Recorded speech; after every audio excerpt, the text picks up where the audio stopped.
নমস্কার বন্ধুরা, শিবুর রান্নাঘর থেকে সবাইকে স্বাগত জানিয়ে আজকে আরেকটা নতুন ভিডিও নিয়ে এলাম। আশা করি সকলে ভালো লাগবে। এটা তৈরি করতে কোনো গ্যাসের দরকার পড়ে না, কিছু না, শুধু একটু জল গরম হলেই হয়ে যায়। আমার তার জন্য লাগছে 100 গ্রাম আমুল স্প্রে মিল্ক পাউডার নিয়েছি, 4 চামচ চিনি গুঁড়ো আর 2 চামচ বাটার, আর লাগবে গরম জল। আমি ইলেকট্রিক কেটলিতে জল গরম করে নিয়েছি। 1 কাপ গরম জল নিলাম।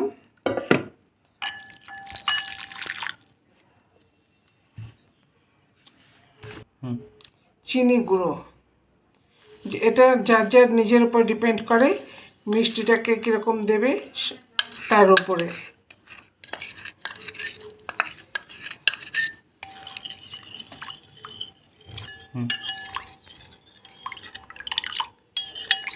একটু ঠান্ডা হয়নি, নাহলে তো এটা এবার একটু মিক্সিতে দিতে হবে, সেই জন্য।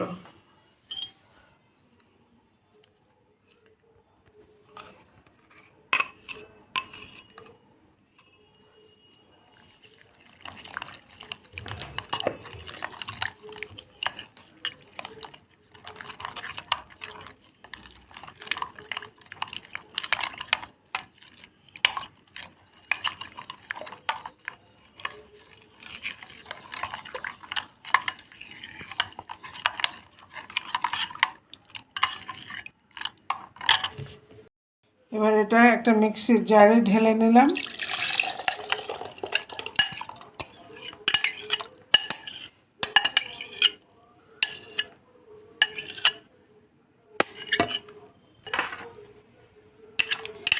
বাটারটা দিয়ে দিলাম। বাটারটা নিজের ইচ্ছে মতো দিতেও পারেন, নাও দিতে পারেন। দিলে এটা ক্রিমি ভাব আসে, টেস্টি হয়।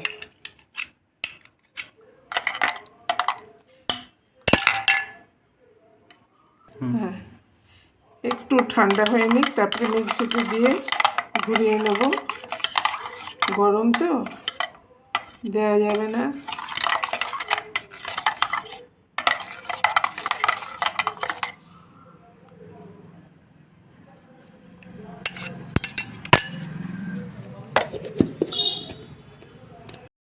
হয়ে গেল আমাদের ঘরে তৈরি করা মিল্ক মেড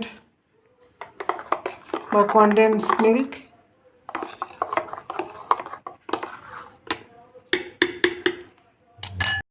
হয়ে গেল আমাদের ঘরে তৈরি মিল্ক মেড।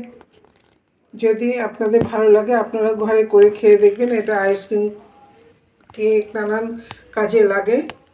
আশা করি সকলে ভালো লাগবে। ভালো লাগলে প্লিজ লাইক, শেয়ার ও কমেন্ট করে দেবেন।